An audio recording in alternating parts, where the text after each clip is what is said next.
Cordial saludo. En los encuentros anteriores analizamos el enfoque realista y la lectura labiofacial, dos propuestas que buscan facilitar el acceso de las personas sordas a la lengua oral predominante en su entorno. Sin embargo, a partir de la segunda mitad del siglo XX, comenzó a consolidarse una visión diferente de la sordera, que dejó de entenderla exclusivamente como una deficiencia auditiva para reconocer también la existencia de una comunidad con una lengua y una cultura propia.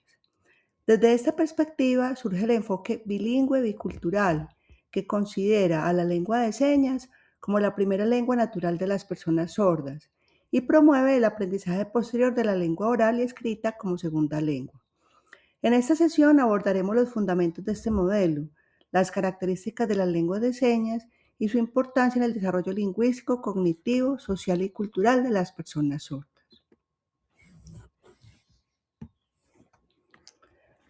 Desde el enfoque bilingüe bicultural, se parte de reconocer a la persona sorda, con mayúscula, como miembro potencial o real de dos comunidades diferentes.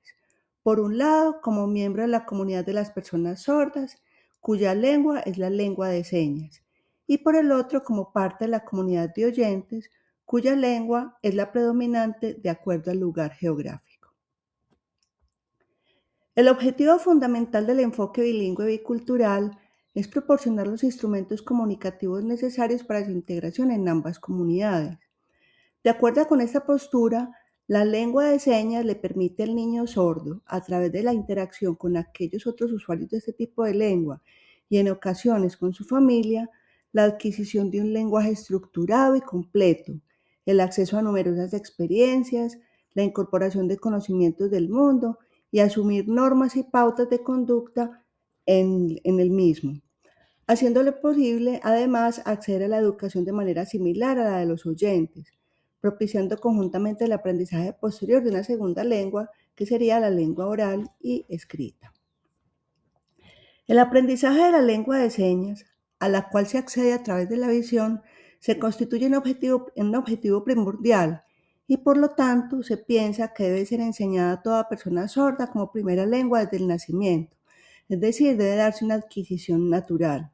Su aprendizaje favorece el desarrollo lingüístico y cognitivo del niño y se constituye además en símbolo de identidad y pertenencia a la cultura sorda. La lengua de señas, de expresión y configuración gesto-espacial y de percepción visual, quiere decir que no solo se produce de forma manual, sino que también utiliza medios no manuales tales como expresiones faciales, movimientos de la boca, dirección de la mirada, etc. Todos estos medios contienen diferentes tipos de información lingüística y son utilizados para expresar partes importantes de la gramática. Esto permite producir simultáneamente un grado significativamente mayor de información lingüística en comparación a los idiomas hablados.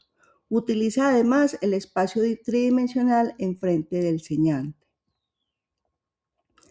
Cuando hablamos de lengua de señas, es importante tener en cuenta que la lengua de señas no es internacional, sino que se han desarrollado, al igual que las lenguas habladas, en distintos contextos culturales. No existe una lengua de señas universal. Existen más de 300 lenguas de señas diferentes en el mundo. Cada país o región tiene su propia gramática, vocabulario e identidad cultural. Lo segundo es que presentan una organización lingüística diferente a la de las lenguas habladas en lo que respecta a la gramática. Otro aspecto es que su sintaxis posee una simultaneidad aglutinante. ¿Qué quiere decir eso? Permite expresar ideas complejas combinando diferentes elementos, señas, gestos faciales, expresiones corporales, de forma simultánea, como si se estuviera pegando para formar un significado mayor. Este contraste con las lenguas habladas y el proceso lector, que generalmente expresan ideas de forma secuencial en una palabra después de la otra. Por lo tanto, cada seña no es necesariamente equivalente a una palabra en la lengua hablada, ya que debido a características específicas de su uso en el discurso, es posible incluir gran cantidad de información en una sola seña. Su sistema es ágrafo, de allí que las metodologías bilingües necesiten recurrir al sistema verbal como segunda lengua. De esto se deduce que el conocimiento de las personas sordas poseen acerca del código lingüístico en su registro escrito Solo les permite reconocer algunas palabras y la mayor dificultad que presentan está en la comprensión de las mismas en enunciados oracionales. En consecuencia, su comprensión lectora es muy pobre. Y por último, la lengua de señas debe ser enseñada a toda persona sorda y debe ser utilizada tempranamente, como ya lo mencioné anteriormente.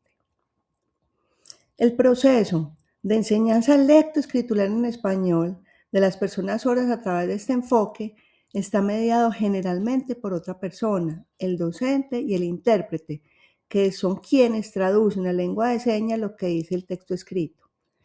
El método para que el alumno sordo acceda al texto escrito a través de la lectura consiste en que el intérprete parafrasee mediante lengua de señas lo que dice el texto escrito, lo que quiere decir que la traducción media el proceso lector. Y ya para cerrar, pues como una conclusión, el enfoque bilingüe bicultural representa un cambio profundo en la manera de comprender la sordera, al reconocer a las personas sordas como miembros de una comunidad lingüística y cultural con identidad propia. Desde esta perspectiva, la lengua de señas no solo constituye una herramienta de comunicación, sino también un elemento fundamental para el desarrollo cognitivo, la construcción de la identidad y el acceso al conocimiento. Aunque persisten desafíos relacionados con la enseñanza de la lengua escrita, este enfoque ha contribuido significativamente a promover la inclusión, el respeto por la diversidad lingüística y el reconocimiento de los derechos de las personas sordas. Hasta aquí el encuentro del día de hoy. Muchísimas gracias.